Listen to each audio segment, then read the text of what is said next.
We discussed how the switch can replace all the functions of earlier devices, such as repeaters, bridges, and routers. But is that it? Is the ability to forward packets the only capability offered by the switch?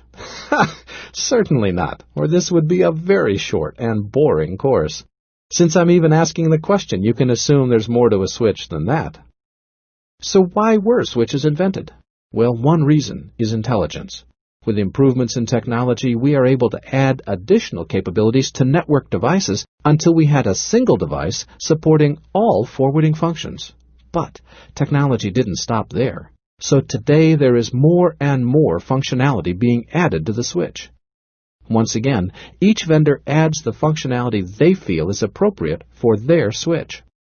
So today, acting at Layer 2, switches can offer different levels of bandwidth to different computers, or different media types, or even different LAN protocols. Going to Layer 3, different routable and routing protocols can be supported. And remember, protocols can change on a port-by-port basis.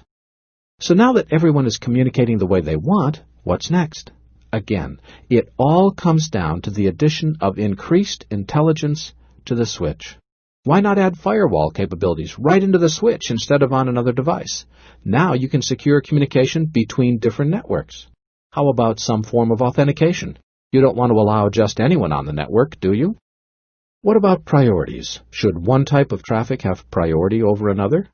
Well, most people think so. We can add quality of service, known as QoS, to the switch. With QoS, the switch can give one type of traffic a higher priority or a higher quality of service than another type of traffic. What or whose traffic do you think should receive the highest level of service? For example, should a phone call have the same priority as web browsing? And let's not forget management. The switch needs to be managed and also have the ability to manage other devices.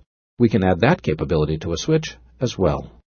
The bottom line is that switch capabilities continue to grow as technology improves. So now you know. A switch is a device that can perform all the functions of a repeater, a bridge, and a router intelligently, with the capacity to add new features in the future.